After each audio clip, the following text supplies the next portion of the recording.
ऊपर में 2 न्यूटन था एक,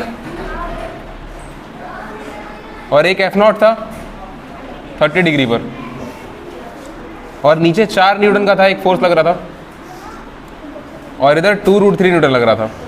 यही था ना? इसका रिजल्टेंट 0 दिया था, F0 की वैल्यू फाइंड करनी थी। कितने लोगों का वैल्यू आया है? अच्छा ठीक है, अच्छा आंसर देखने के लिए नीचे जाना पड़ेगा। ये बताओ कितने लोग की वैल्यू में अंडर रूट आ रहा है? गलत है आंसर। कितने लोग की वैल्यू 10 से ज़्यादा आ रही है? कितने लोग की वैल्यू 5 से ज़्यादा आ रही है? 5 के अंदर आ रही है? तब सही होने की संभावना है। चलो देखो, सबसे पहले क्या करोगे, कंपोनेंट डिवाइड करते हैं ना। ये पॉइंट हो गया मान लो O, इस पर एक कंपोनेंट F0 का इधर ड्रॉ करोगे तो F0 cos 30 आएगा, आएगा ना। ऊपर ड्रॉ करोगे तो F0 sin 30 आएगा, और ऊपर में ही 2 न्यूटन और लग रहा है। इतना सही है? जहाँ नहीं समझ आएगा बीच में पूछना, लास्ट में मत बोलना कि सर कहीं समझ में नहीं आया। इधर 2√3 लग रहा है, इसको छोड़ दो ऐसे ही। नीचे में कोई लग रहा है क्या? 4 न्यूटन लग रहा है। अब फोर्स को बैलेंस करके बराबर करेंगे, ठीक है। तो क्या करना पड़ेगा, ये फर्स्ट फिगर था, ये सेकंड फिगर हो गया। थर्ड फिगर में फोर्स राइट उठाओ, राइट में क्या क्या हो जाएगा, F0 cos 30 माइनस में ये 2√3, ऊपर y एक्सिस पे कितना जाएगा, F0 sin 30 प्लस 2 और माइनस 4 न्यूटन ऊपर चला जाएगा। इतना समझ में आया सबको? ये एंगल 90 था, यहाँ भी 90 हो जाएगा, ठीक है। एक काम करो, sin 30 cos 30 की वैल्यू रखी, इसको एक लेवल और सॉल्व करो। ये F0 हो जाएगा, cos 30 की वैल्यू √3/2 होती है, और माइनस 2√3, इसको भी सॉल्व करो। ये कट के -2 बचेगा, -2 बचेगा, ठीक है। और sin 30 की वैल्यू कितनी होती है, 1/2। ये सही है, ठीक है। ये क्या है, Fx, और ये क्या है, सॉरी उल्टा बोल दिया हम, ये Fy है और ये क्या है, Fx है। तो रिजल्टेंट निकालने के लिए क्या करोगे, Fr बराबर अंडर रूट में Fx प्लस Fy, इस दोनों का स्क्वायर करेंगे, ठीक है। अच्छा Fr रिजल्टेंट 0 दिया हुआ है तो 0 कर दो, बराबर अंडर रूट में Fx की वैल्यू रखो। Fx कितना है बोलो ज़रा, √3/2 है F0, और माइनस 2√3, यही है ना। इस पूरे का स्क्वायर करना पड़ेगा, उसके बाद प्लस Fy रखना पड़ेगा। Fy कितना है, F0/2 माइनस 2, इसका होल स्क्वायर। अच्छा ये बड़ा वाला रूट हटाने के लिए दोनों साइड का स्क्वायर कर दे, स्क्वायर करोगे तो इधर 0 ही बचेगा। यहाँ पे दिख रहा है क्या उसमें, वेरी गुड, हाँ दिख रहा होगा। चलो 0 बराबर स्क्वायर करोगे तो यहाँ पे क्या हो जाएगा, देखो ये और ये, इसका स्क्वायर ओपन करेंगे, ओपन करें इसका स्क्वायर, तो क्या हो जाएगा, a square plus b square minus 2 भी होगा। तो a स्क्वायर का मतलब √3/2 F0 का स्क्वायर प्लस 2√3 का square minus 2 into a into b, ठीक। और प्लस इसका करोगे तो a square plus b square minus 2 into a into b, इतना सही है। बराबर 0 करेंगे ना, क्योंकि रिजल्टेंट 0 दिया हुआ है। अच्छा स्क्वायर सॉल्व करेंगे तो क्या आ जाएगा, देखो √3 का स्क्वायर 3 हो जाएगा, और F0 का स्क्वायर F0 स्क्वायर हो जाएगा, अपॉन में 2 का स्क्वायर 4, इतना सही है, सही है।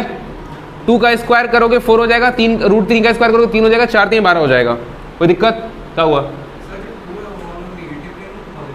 कहाँ बेटे, 2ab, बेटा फॉर्मूला क्या होता है a माइनस बी का, माइनस तो आएगा ना, ये माइनस इसी की वजह से तो आ जाता है, ठीक है। तो जब यहाँ माइनस लिखते तो यहाँ सिर्फ b लिखोगे ना, 2 minus a square plus b square minus 2a, minus भी नहीं लिखते हैं ना, b लिखते हैं, ठीक। 12 हो गया, उसके बाद माइनस 2 से 2 कट जाएगा, √3 का √3 में गुणा होगा 3 हो जाएगा, 3 का 2 में गुणा करोगे 6 हो जाएगा, तो 6 F0, सही है। उसके बाद यहाँ पर F0 का स्क्वायर करोगे, F0 स्क्वायर 2 का स्क्वायर 4, फिर यहाँ 2 का स्क्वायर 4, फिर 2 से 2 कटा 2 F0 बचा। इतना क्लियर है, अरे बोलो, ठीक है। आगे देखो, ये 3F0 वाला इसमें जुड़ जाएगा, बेस सेम है ना डिनोमिनेटर, तो डिनोमिनेटर 4 हो जाएगा नीचे, 3 F0 स्क्वायर में एक और F0 स्क्वायर जुड़ेगा तो 4 F0 स्क्वायर हो जाएगा।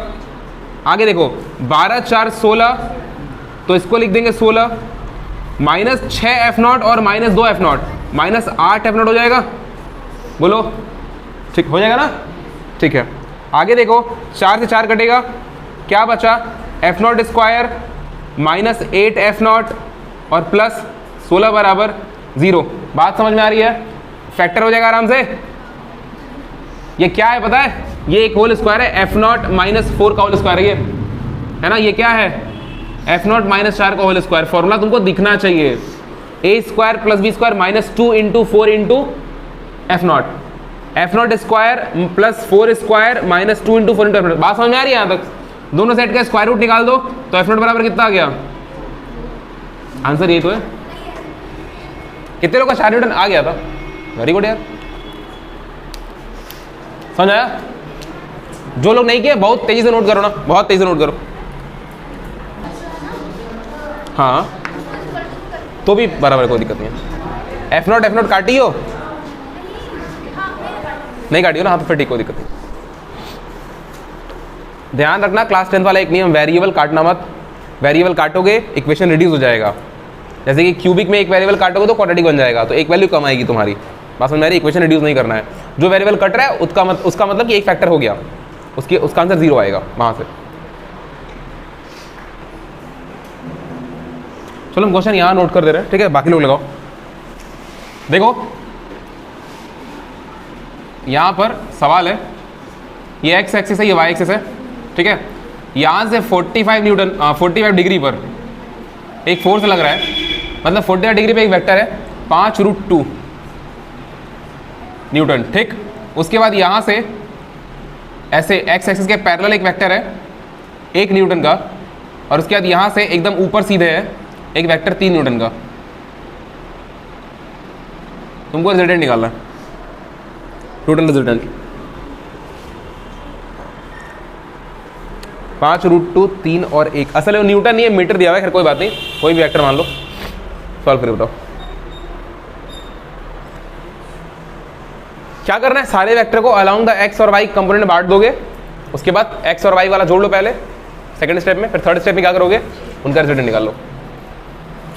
ध्यान से देखो, तुमको क्या करना है, जब भी ये सवाल दिया हो वेक्टर्स का कंपोनेंट डिवाइड कर लो, क्योंकि कंपोनेंट रिजोल्यूशन वाले अंडर में ही क्वेश्चन आया है, तो कॉमन सेंस की बात है, कुछ समझ में नहीं आता तो भी कंपोनेंट डिवाइड कर लिए होते। 5√2 है, यहाँ से यहाँ तक इसको मानो, इसका हॉरिजॉन्टल कंपोनेंट क्या हो जाएगा, 5√2 cos 45 होगा। इसका वर्टिकल क्या हो जाएगा, 5√2 sin 45। बोलो, ठीक है। हॉरिजॉन्टल में और कोई फोर्स लग रहा है क्या? ये लग रहा है 1 न्यूटन का, इधर ही लग रहा है ना, तो इसको 1 ऐड कर दो। और कोई हॉरिजॉन्टल लग रहा है? नहीं लग रहा है। वर्टिकल में कोई फोर्स लग रहा है क्या? लग रहा है 3 न्यूटन का, इसको ऐड कर दो।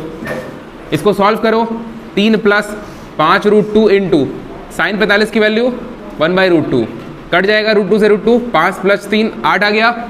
इसको सॉल्व करो, 5√2 इंटू कॉस 45 की वैल्यू भी 1/√2, √2 से √2 कट जाएगा, 5 प्लस 1 6 आ जाएगा।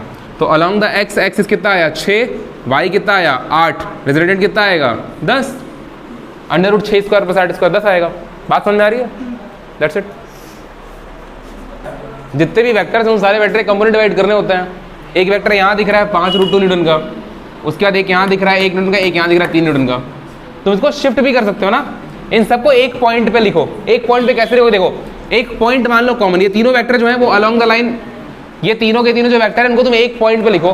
देखो 1 न्यूटन का जो वेक्टर है वो एक्स एक्सिस पे लग रहा है, एक्स तो 1 न्यूटन यहाँ लिख दो। बात समझ में आई? उसके बाद 3 न्यूटन का वाई के अलॉन्ग लग रहा है, तो इसको ओरिजिन मान लो, यहाँ से 3 न्यूटन वाई लगा दो।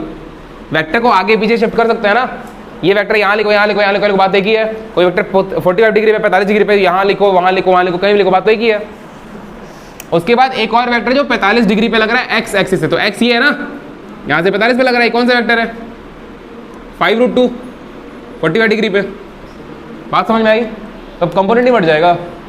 तुमको क्या लग रहा है कि यहाँ पे कोई वेक्टर ए लिखा हुआ है, कोई वेक्टर बी लिखा हुआ है, कोई वेक्टर सी लिखा हुआ है, तो सी दोनों का रिजल्टेंट होता है। मतलब हम मान लो कोई फोर्स लगा रहे हैं, उसको इस स्टैंड को इधर खींच रहा है, तुम उधर खींच रही हो, बीच में कोई बच्चा खींचे, तो हम दोनों के फोर्स का रिजल्टेंट हो जाएगा। सबका अलग अलग निकालोगे ना कंपोनेंट डिवाइड करके। वेक्टर्स को शिफ्ट कर सकते हैं ना, एक वेक्टर यहाँ से यहाँ तक है, ओरिजिन से शुरू है, तो मान लो कि ये वेक्टर यहाँ से यहाँ हो गया, नहीं मान सकते हैं। यहाँ ओरिजिन से मान लो कोई वेक्टर ओए हो गया, इस वेक्टर ओए को हम यहाँ मान सकते हैं ओए, इसमें कोई दिक्कत नहीं है।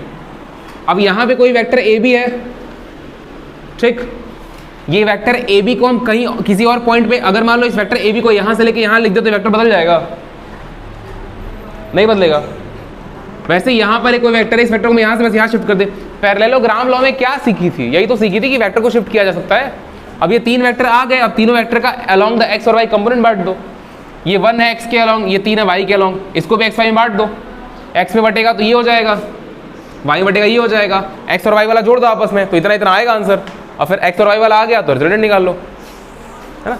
यही बात तो हम कल भी उस दिन बताए थे वहां अच्छी तरह बना करके कि अगर मान लो यहाँ पे कोई एक वेक्टर है, यहाँ पे कोई 2 वेक्टर है ए और बी, या फिर एक्स और वाई एक्सिस ही मान लो, कोई दिक्कत नहीं है, इसके बीच में कितने भी वेक्टर हो सकते हैं, कितने भी वेक्टर हो सकते हैं, हर वेक्टर का एंगल अलग अलग अलग अलग होगा, तो सबका कैसे रिजल्टेंट निकालो कितने सारे वेक्टर का?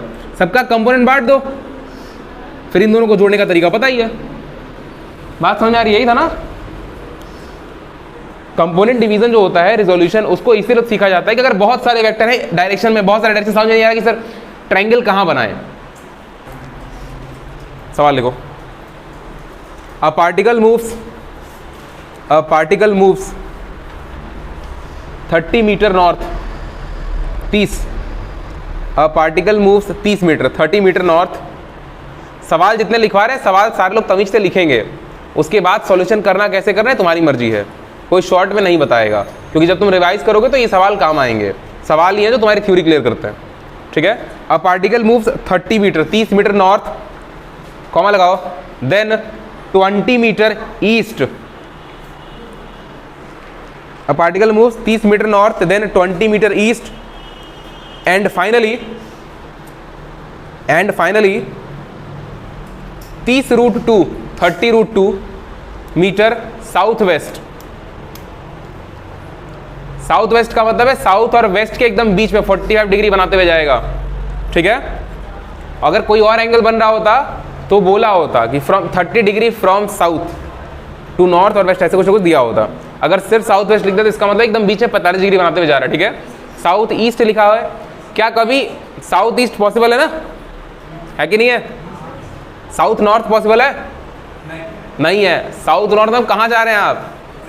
हाँ, मतलब ईस्ट या वेस्ट जाएंगे आप। फिर बात समझ में आ रही है? ठीक है, हो गया। 30√2 मीटर साउथ वेस्ट।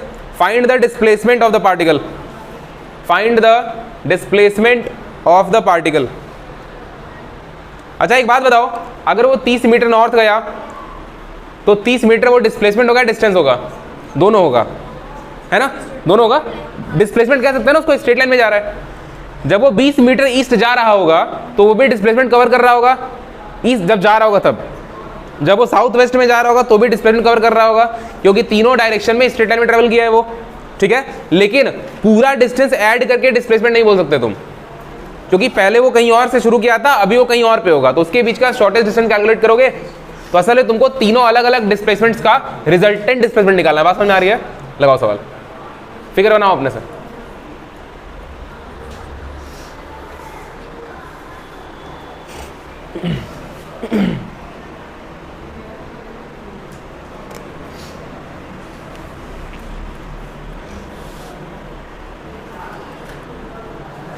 पता है, एक तुमको हिंट बताते हैं। सवाल जब भी वेक्टर का हो ना, ऐसे किया करो, तुम ओरिजिन मान लिया करो पहले, ठीक। तुमसे बोला है, अच्छा ईस्ट वेस्ट किधर होता है? इधर ईस्ट होता है, इधर वेस्ट होता है, इधर साउथ होता है, इधर नॉर्थ होता है। सुनो, सही लिखा हुआ है, सुनो हमारी बात। जब भी तुमसे बोले कि एक पार्टिकल 20 मीटर नॉर्थ में ट्रेवल किया, फॉर एग्जाम्पल, चलो मान लेते हैं कि 2 मीटर नॉर्थ गया, तो 2 मीटर नॉर्थ तुम ना ओरिजिन चला दिया करो, ओरिजिन से 2 मीटर चला दिया करो, क्योंकि लास्ट में तो ये मान लो ऐसे गया, ऐसे गया, ऐसे गया, ये ऐसा ही है ना कि सर कोई पार्टिकल 5√2 मीटर नॉर्थ ईस्ट गया, फिर वो पार्टिकल वहां से 1 मीटर ईस्ट गया, ऐसे ही है ना सवाल। फिर वो पार्टिकल 3 मीटर नॉर्थ गया, तो हम किए क्या, हम इन सबको एक पॉइंट पे ले आए, तब सवाल हल किए। तुम सवाल का फिगर ऐसे बनाओ, ओरिजिन मान लो, तुमसे बोले अगर पार्टिकल 2 मीटर नॉर्थ गया है तो ओरिजिन से 2 मीटर नॉर्थ खींच दो। अगर तुमसे बोले कि फिर पार्टिकल जो है वो 5 मीटर नॉर्थ ईस्ट गया है तो यहीं से खींचो।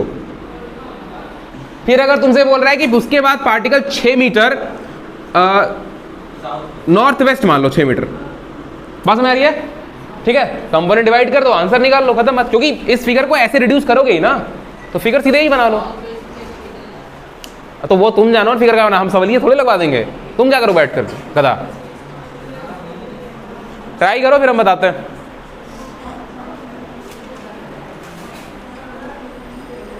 रुको तो रिमोट खरीद लेते हैं, जब तुम सवाल लगाओगे हम पॉज कर देंगे वीडियो, है ना, सही रहेगा।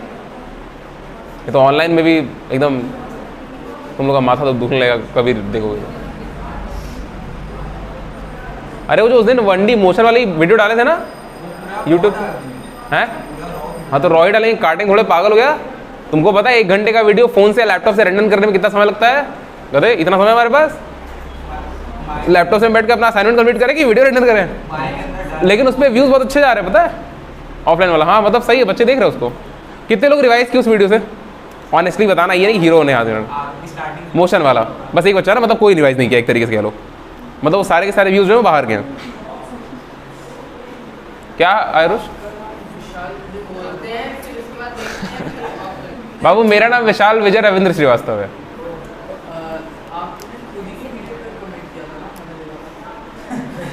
हाँ तो हम खुद के वीडियो पे कमेंट करते हैं, लेकिन वो कमेंट क्या था ये बताओ? अरे नहीं पागल, वो मेरे पापा है, उनका नाम विजय श्रीवास्तव है, वो मेरे सारे वीडियो पे कमेंट करते हैं। उनका नाम विजय कुमार श्रीवास्तव है। अच्छा है तुम मेरे दादाजी को यूट्यूब पे नहीं दिख रही है, नहीं तुमको दिखा रविंद्र मोहन लाल श्रीवास्तव। अजीब आंसर आ रहा है, वाह। टाइम नहीं देंगे, टाइम बतियाने में खत्म कर दिया हैं। 10 मीटर आ रहा है, total displacement direction east west, मतलब निगेटिव। तो अजीब क्या है इसमें, पागल वागल हो गया, कुछ भी हो सकता है।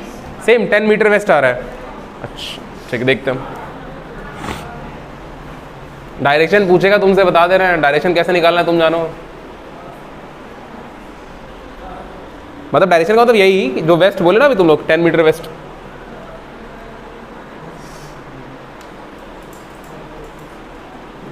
हम इस पे 2-4 सवाल और करवाएं, फिर जम कर अगले टॉपिक पे सवाल करवाएं। इसके बाद सीधे प्रोडक्ट शुरू है। क्या बोल रहे हो? क्वेश्चन बोलो। मैथ्स बस वेक्टर खत्म होगा तो मैथ स्टार्ट कर देंगे। 2 दिन शायद और चले, बस अब ये वीक तक चलेगा वेक्टर। आज कौन सा दिन है? फ्राइडे। फ्राइडे सुहानी रहने दो, ठीक। और किसी का आंसर आया? नहीं आया, ओके।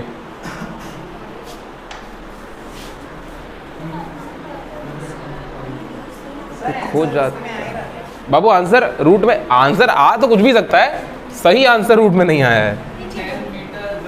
सही वाला आंसर रूट में नहीं है।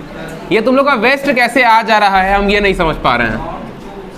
मतलब सही है, वेस्ट आना चाहिए, हम फिर तो इतने ज्ञानी कैसे हो गए तुम लोग कि वेस्ट तक पहुंच जा रहे हो?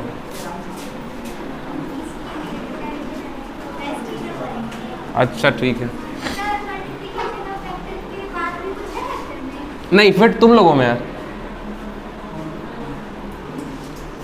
मल्टीप्लिकेशन और वेक्टर के बाद थोड़ा सा 12th में मल्टीप्लिकेशन मतलब डॉट और क्रॉस पढ़ लेने के बाद ना फिर 3 वेक्टर्स का प्रोडक्शन आएगा, 3 वेक्टर्स का, अरे प्रोडक्ट। मल्टीप्लिकेशन एक टॉपिक नहीं जो खत्म हो जाएगा, वो एक अनंत सीमा है वेक्टर की, चलती रहेगी। क्लास 11 में लिमिटेड है। हाँ सवाल बोला जाए हमको।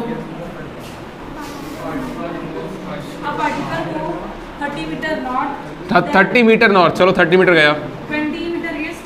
20 मीटर ईस्ट चला गया।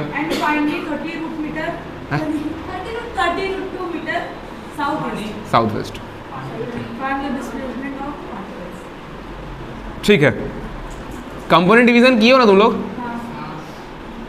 नहीं, जिनका आंसर नहीं है उनसे नहीं पूछ रहे हैं, जिनका आया उनसे पूछ रहे हैं, ठीक है। इसका कंपोनेंट डिवीजन कहाँ हो जाएगा? ये 45 डिग्री है ना, तो चाहे तुम किसी को 45 ले लो, ठीक है। और तुम किधर हो, जब 45 डिग्री एंगल है तो किसी को cos 45 सीखो, किसी को sin 45 सीखो, फर्क नहीं पड़ता। क्यों? क्योंकि sin 45 भी 1/√2 और cos 45 भी 1/√2, ठीक है। तो देखो इधर हम कंपोनेंट बांट देंगे इसका, तो ये कितना आएगा? 30√2 इंटू cos 45, वैसे साइन होना चाहिए, चलो साइन लिख दे रहे हैं क्योंकि एंगल इधर दिया हुआ है। है ना, और इधर कितना आएगा 30√2 cos 45, ठीक है। इसको सॉल्व करोगे तो 30√2 इंटू 1/√2 कट जाएगा, 30 आ गया। इसको सॉल्व करोगे तो कितना आएगा 30√2 इंटू अगेन 1/√2 कट जाएगा, आंसर कितना आएगा 30। अब मेरी बात ध्यान से सुनो, देखो ऊपर 30 नीचे 30, अगर ऊपर का ऐड करोगे, अगर तुम ऊपर का ऐड करोगे तो क्या हो जाएगा, इधर इधर इधर इधर 20 है और 20 में से माइनस करोगे 30 आएगा, तो इधर -10 मीटर आया 20 में से -30 इधर करोगे ना, माइनस, हाँ बेटा नहीं बात वो नहीं कि तुम दिमाग कितना लगा रहे हो, बात ये है कि ट्रेडिशनल तरीके से पहले चलो, लास्ट में देखा जाएगा, क्योंकि करते ही सबको पॉजिटिव में ले जाते हैं। अच्छा ये 30 ऊपर जाएगा, 30 - 30 हो जाएगा 0 आ जाएगा, तो इसका मतलब कि y के अलावा कोई कंपोनेंट है ही नहीं। अगर y के अलावा कोई कंपोनेंट है नहीं तो टेक्निकली फिगर क्या बचा, सिर्फ इतना सर ये ओरिजिन है, और यहाँ से अगर इधर कोई वेक्टर बना रहे हैं तो ये वेक्टर का मैग्नीट्यूड कितना है, मैग्नीट्यूड कितना है, हाँ जो पूछ रहे वो आंसर करो, हर बार बोलते हैं सुना करो सवाल ध्यान से पहले। उसके बाद ये माइनस साइन क्या सिग्निफिकेंस कर रहा है, डायरेक्शन अपोजिट है, दैट्स इट। तो फिर तुम क्या करोगे कि सर असल में जो सीन है वो ऐसा कुछ है ना, यही है ना। तो मतलब कि जो असल में पार्टिकल है वो ओरिजिन से कहाँ जा रहा है, वेस्ट, मतलब नेगेटिव y का मतलब क्या हो जाएगा वेस्ट, और कितना मैग्नीट्यूड है, बात समझ में आई। तुम्हारा आंसर रिजल्टेंट की आवश्यकता नहीं पड़ी, जब दो वेक्टर आएंगे तब तो रिजल्टेंट निकलेगा, वेक्टर कंपोनेंट एक ही है, मैग्नीट्यूड एक ही बचा, खत्म काम। और ज्यादा चूल मछली निकाल लो, ऊपर का 0 ले लो, ऊपर का 0 ले लो, ऊपर का उतना ही आएगा, ऊपर का 0 लोगे तो मैग्नीट्यूड निकालोगे तो क्या करोगे, अंडर रूट में 10 का स्क्वायर प्लस 0 का स्क्वायर बराबर अंडर रूट में 100, तो मैग्नीट्यूड आएगा 10, तो 10 तो मैग्नीट्यूड आया, वहां से तो -10 आया नहीं, तो डायरेक्शन आप यहां से चेक करना पड़ेगा, ठीक है। माइनस साइन मतलब जो भी निकालने वाले हो दूसरे साइड ले लो, बात समझ में आई, नोट कर लो।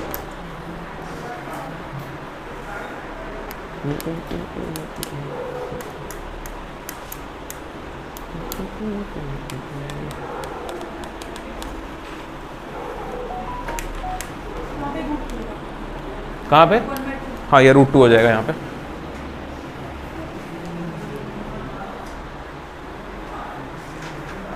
हो गया।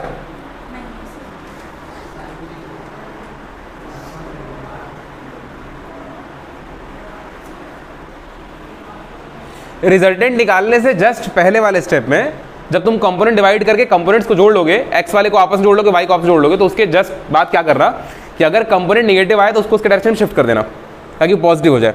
जैसे कि अगर मान लो इस केस में ये -10 आता और मान लो वाई, मान लो ये -10 आया और वाई वाला जो है वो मान लो 3 आ जाता, तो तुमको ऐसा लगता कि रिजल्टेंट इधर कहीं आएगा, लेकिन इधर कहीं आएगा क्या, तुमको गलत लग रहा है। क्यों गलत लग रहा है, अगर ये वेक्टर इस डायरेक्शन में होता तब तो रिजल्टेंट इधर आता, लेकिन ये वेक्टर का एक्चुअल डायरेक्शन ये है नहीं, माइनस है, तो इसको इधर करोगे तो 10 यहाँ पे, तो रिजल्टेंट कहाँ आएगा, बात समझ आ रही है, साउथ ऑफ वेस्ट।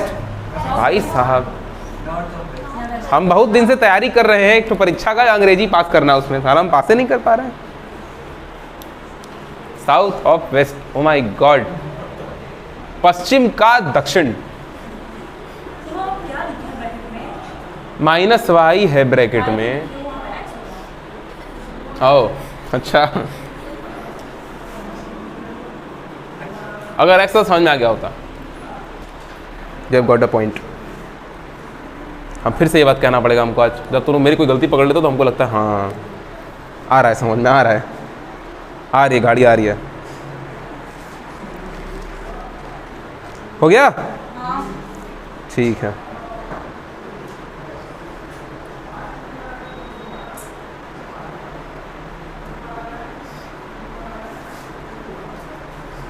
चलिए एक सवाल लिखिए। अच्छा अगर मान लो इसी में एंगल निकालना होता, इसके पहले वाले सवाल में एंगल निकालना होता तो क्या करते हैं, एंगल कैसे निकालते हैं, कल ही अभी फॉर्मूला डिस्कस किए थे, tan थीटा बराबर py अपॉन में px, y ऊपर होता है क्योंकि y परपेंडिकुलर होता है, tan में परपेंडिकुलर अपॉन में बेस होता है, तो परपेंडिकुलर अपॉन में बेस, तो मतलब y कंपोनेंट अपॉन में ये कौन सा एंगल देगा, रिजल्टेंट का एंगल देगा x के साथ में। जो tan थीटा आप निकालेंगे तो थीटा वहां पे कौन सा एंगल रहेगा, रिजल्टेंट का एंगल रहेगा x के साथ में, बात समझ में आ रही है, ठीक है। वैसे निकाल लोगे ना, ठीक है। सवाल लिखो, लिखो सवाल। A force of 3 Newton, a force of 3 Newton is acting along north east direction. A force of 3 Newton is acting along north east direction, comma लगाओ. Another force of 4 Newton, 4 Newton. A force of 3 Newton is acting along northeast direction, comma, another force of 4 Newton is acting along northwest direction.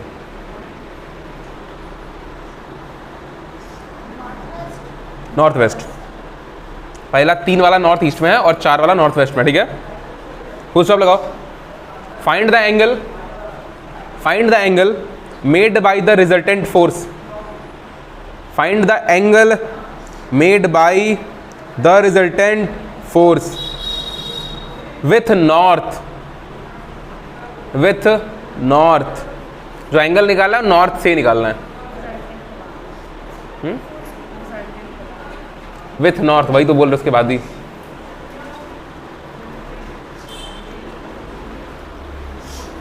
लगाओ सवाल.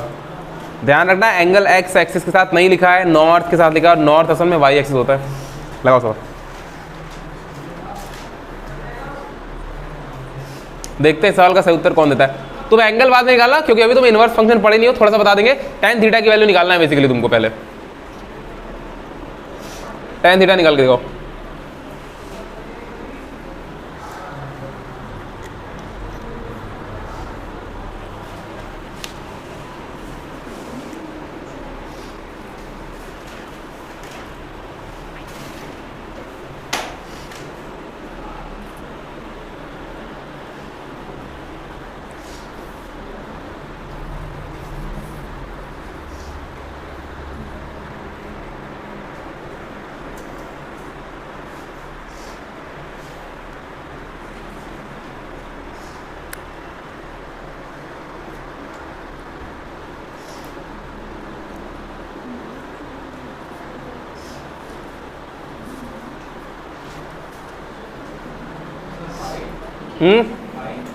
Five.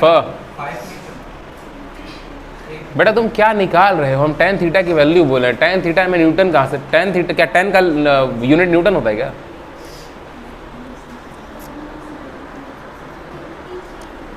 आए अरे हम कहाँ कुछ, हम तो बोले अरे 53 डिग्री आ रहा है. अच्छा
हो गया. चलो लगाते. देखो देखो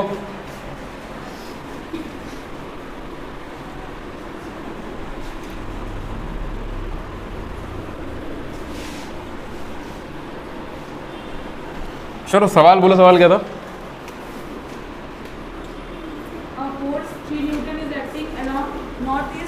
नॉर्थ ईस्ट की तरफ कितना लग रहा है? 3 न्यूटन. तो इसका मतलब यह है कि ये 45 डिग्री यहाँ से भी बनाएगा और यहाँ से भी बनाएगा. आगे और फिर नॉर्थ वेस्ट में 4 न्यूटन. नॉर्थ वेस्ट मतलब ये 4 न्यूटन. इसका मतलब 45 भी यहाँ से बनाएगा और यहाँ से भी, है ना? ठीक है. तो क्या पूछ रहा है? Find the angle. रिजल्टेंट का एंगल पूछ रहा है कहाँ से? नॉर्थ. ठीक है. देखो नॉर्थ मतलब वाई एक्सिस और एक्स एक्सिस. अब मेरी बात ध्यान सुनो. मेरी बात ध्यान से सुनो, जब तुम tan थीटा निकालते हो और अगर थीटा x एक्सिस से निकालते हो x से, तो उस केस में वैल्यू होती है, क्या होती है value? P Y by P X. हाँ, मतलब वेक्टर जो है, जो भी वेक्टर तुम्हारा बनेगा उसका y कंपोनेंट और बोलो। अच्छा ठीक है, देखते हैं। और अगर तुमको tan निकालना है, tan थीटा y एक्सिस से, तो उस केस में हो जाएगा px बाई पी वाई। ठीक, बात समझ में आ रही है? अब देखो, बात यह कि पहले इसका रिजल्टेंट बताओ किधर जाएगा। दोनों 45-45 है, तो रिजल्टेंट 3 की तरफ या 4 की तरफ जाएगा? 4 की तरफ जाएगा, क्योंकि 4 ज़्यादा है। तो मान लो ये रिजल्टेंट r वेक्टर हो गया, ठीक। और ये मान लो थीटा एंगल बना रहा है, ठीक है। यही थीटा निकालना है तुमको। पहले रिजल्टेंट का मैग्नीट्यूड निकालो, कंपोनेंट डिवाइड करेंगे। कंपोनेंट डिवाइड कैसे करोगे? देखो, एक वेक्टर इधर है और 3 न्यूटन का 45 डिग्री पे, तो इसका कंपोनेंट कितना आएगा? 3 cos 45 आएगा ना। और इसका ऊपर कितना आएगा? 3 sin 45। बोलो।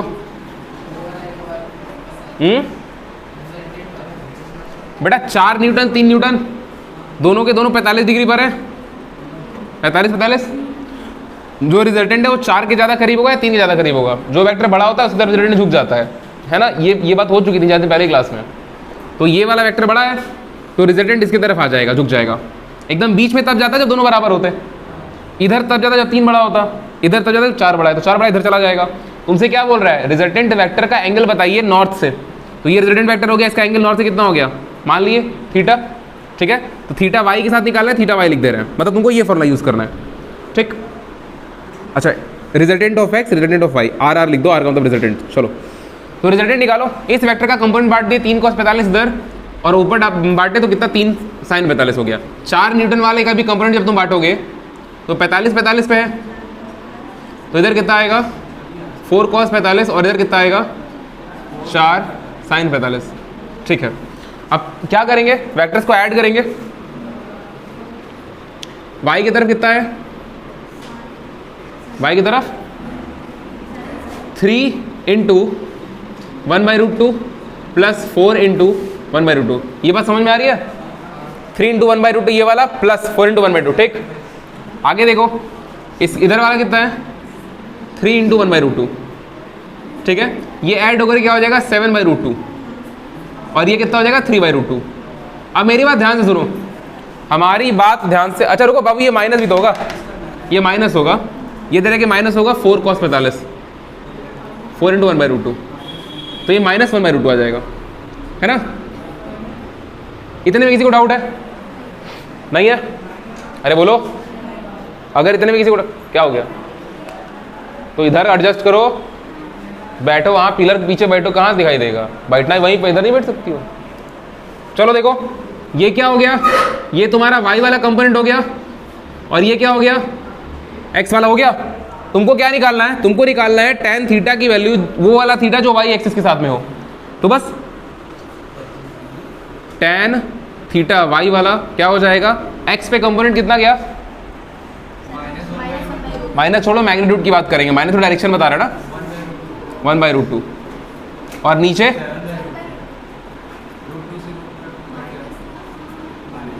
फिर माइनस, माइनस तो डायरेक्शन बताएगा ना, मतलब वेक्टर इधर है ना, ठीक है, 1/√2। तो अब मेरी बात सुनो, यहाँ पे tan थीटा की वैल्यू जो आ रही है वो कितनी आ रही है? तुमको एंगल चाहिए ना, एंगल के लिए क्या करते हैं? देखो, हम तुमको बस एक याद रखने का तरीका बता रहे हैं, वो तुम कॉपी में नहीं लिखोगे। जब इनवर्स ट्रिग्नोमेट्री फंक्शन पढ़ोगे तो तुमको क्लियर हो जाएगा। क्या करना होता है? देखो, ऐसा मान लो कि tan का थीटा में मल्टीप्लाई है, ठीक है। तो तुम क्या करोगे? tan थीटा y बराबर 1/7। अब इस tan का इधर मल्टीप्लाई इधर डिवाइड हो जाएगा, तो तुम थीटा y क्या लिखोगे? 1/7। पहले tan को लिखो, 1/tan अलग लिखो और 1/7 अलग लिखो, ठीक। ये तुमको कॉपी पे नहीं लिखना, ये सही तरीका नहीं होता है। अभी के लिए बस हम बता रहे हैं। tan ऊपर जाएगा तो tan के पावर -1 होगा और 1/7। बात समझ में आ रही है? तो ये तुमको क्या नहीं करना है? तुमको ये वाली लाइन नहीं करनी है। बात समझ में आ रहा है? या फिर तुम डायरेक्ट यहां से भी लिख सकते हो, इस पार tan पॉजिटिव है तो थीटा की जो वैल्यू हो जाएगी सर, वो tan इनवर्स हो जाएगी इस तरफ आकर के। बात समझ में आ रही है? ये तुम्हारा एंगल होता है, इसको सॉल्व करोगे तो एक एंगल आएगा। बात समझ में आ रही है? ये लाइन तुमको नहीं लिखनी है। tan थीटा समझ में आया?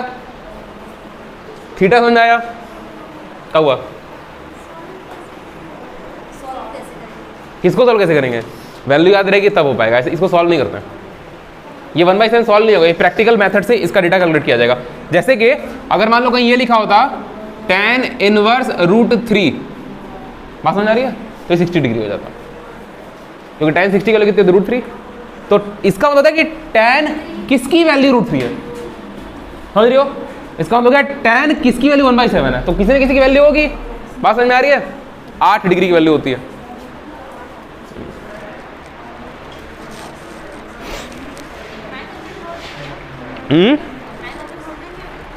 8 डिग्री, लगभग 8 डिग्री होती है। हाँ, यहाँ छोड़ देंगे, ये यहाँ करके सवाल छोड़ दोगे, ये तुम्हारा आंसर है। सर अगर x में लेंगे तो वो tan, क्या x में लेंगे? जो वो tan थीटा x में लेंगे, tan थीटा x में लेंगे मतलब सर जैसे आप tan से वहाँ पे y दिए हैं, एंगल अगर x से निकालेंगे, हाँ तो तो फिर वो अगर उसका आंसर लाएंगे तो फिर वो tan इनवर्स 7 हो जाएगा ना।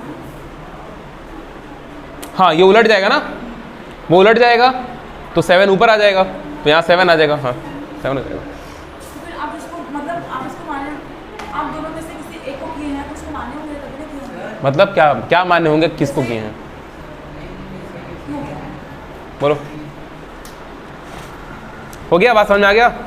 जो बेसिक और बेसिक मतलब क्या, यही क्वेश्चन था इस टॉपिक से, हम करा दिए तुमको इतना, ठीक है? बाकी सवाल जो भी होगा वो तुम कर लेना। बोलो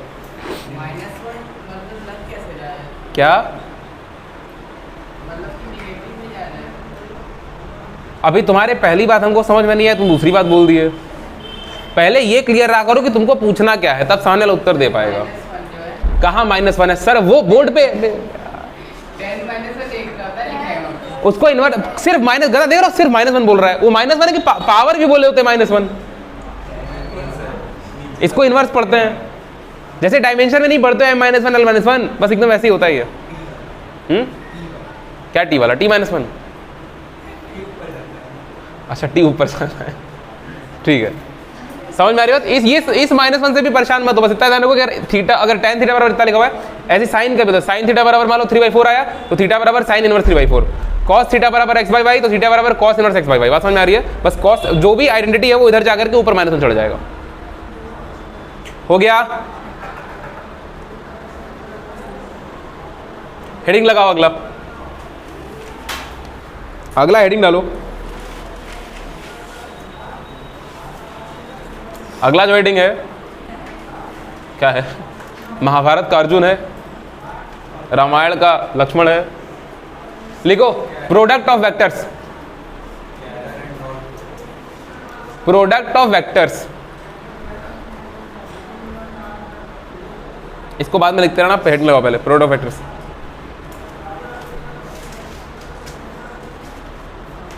तुम लोग को तो नोट करना ही नहीं चाहिए, घर जाओ वीडियो में बस खाली सीधे सरका करके इस सवाल पे आओ, कॉपी नोट करो, हर सवाल पे जाओ कॉपी नोट करो, टाइम सेव तुम्हारा भी मेरा भी। अरे गधे 10 सेकंड से व्यूज बढ़ता है, पागल हो गए? हम कह रहे हैं सरकाओ क्वेश्चन पे, तुरंत पॉज करो, नोट करो, अगला क्वेश्चन।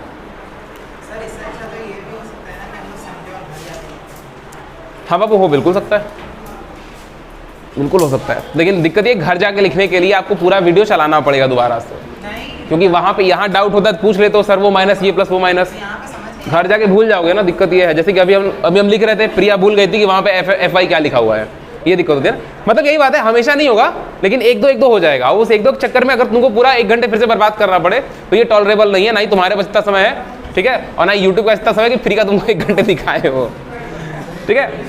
हेडिंग लगाओ प्रोडक्ट ऑफ वेक्टर्स, ठीक लगा दिए? हेडिंग आ गया? तब इसको करें कल। बाकी किसी को डाउट है तो बताओ। हाँ तो अच्छी बात तो है, नहीं लिखना मत लिखो। क्या बोल रहे हो? फालतू काम में टाइम वेस्ट करने तुम लोग को। एक तुम्हारे सूरज सर है, वो देखो वेबसाइट बनाए, एप्लीकेशन बनाए, मतलब वेबसाइट तो हमको भेजते कभी हम देखते हैं, कोचिंग वाली वेबसाइट। सूरज सर ये सब काम में आगे रहते हैं, उनसे बोलो बना देंगे, बनाए भी है शायद वो।